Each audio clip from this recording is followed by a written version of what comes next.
there, I'm Sheryl Goodwin Magiera, your go-to guide for life's messy and magical moments.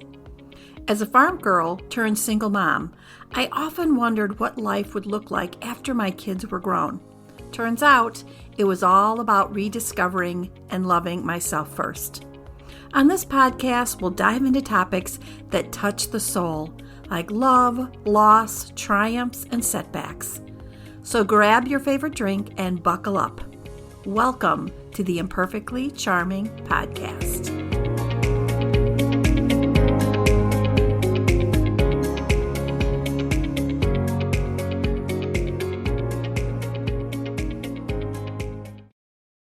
Welcome to the inaugural episode of the Imperfectly Charming Podcast. I've been on a journey for the last several years to learn how to love myself. I spent all my life doing for others, and through self-care practices, soul-searching, learning from others, and discovering I needed to put myself first rather than last. And I'm guessing many of you feel the same way. My generation was taught to care for others before self. I know I was.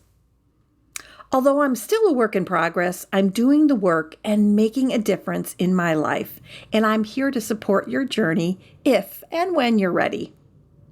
Expect to be challenged and encouraged to up-level your life through tears, laughter, and a whole lot of fun. Although I'll be bringing on some pretty amazing guests, my podcast will also be anchored in my weekly blog postings and topics. I've been writing for several years and have so much content. I thought I'd start with finding one or more things you love about yourself. My blog is titled Just One Thing, and it goes like this.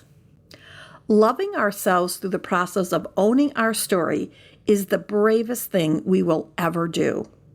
Brene Brown. Self-acceptance can definitely be a struggle based on what we were exposed to growing up. Were you praised as a child for what you did, or were you scolded for what you didn't do? For me, it was a little of both. Maybe that's true for most. As a mom, I was guilty of both, including the latter. Ugh. Growing up in the shadow of an older, prettier, and thinner sister that looked and acted and saw the world differently than I did was sometimes a hard pill to swallow.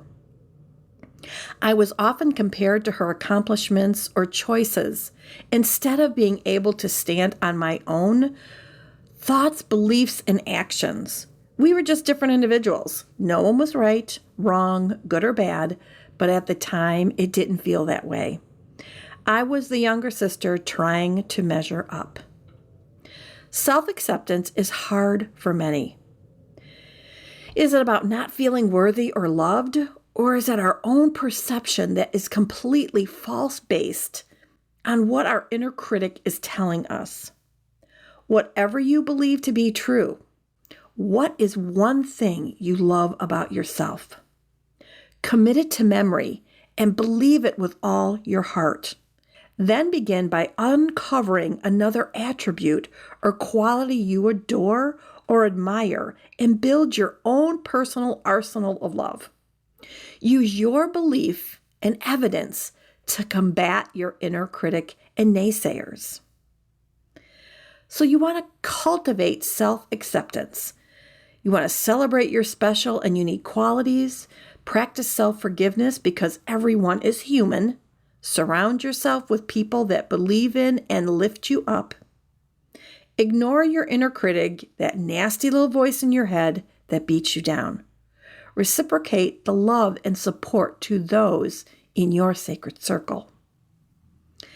We have to learn to be our own best friends because we fall too easily into the trap of being our own worst enemy.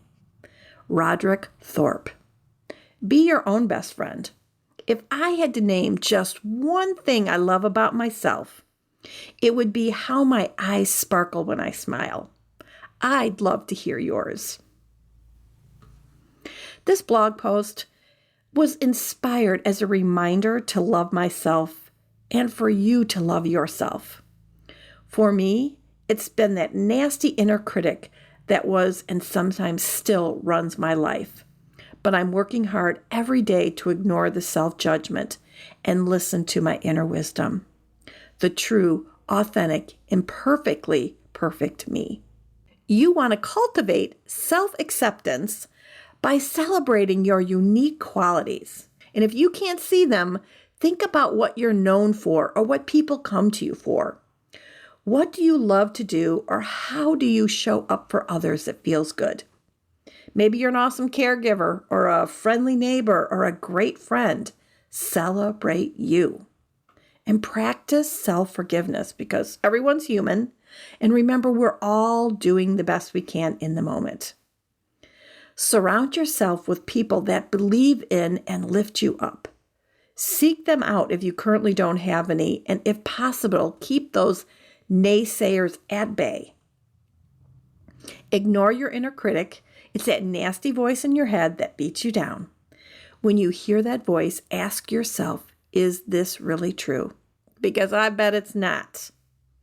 And reciprocate the love and support to those in your sacred circle. Keep the love flowing, both giving and receiving. So what is one thing you love about you? I'd love to know and celebrate that with you. Well, that's episode 1 in the books. See you soon. If you love this episode, you won't want to miss my free workbook, 7 Simple Ways to Elevate Your Life. Head over to the imperfectlycharming.com website to snag your copy. And hey, if this podcast resonated with you, do me a favor, like, share, and hit that subscribe button. And until we meet again, shine on, friends.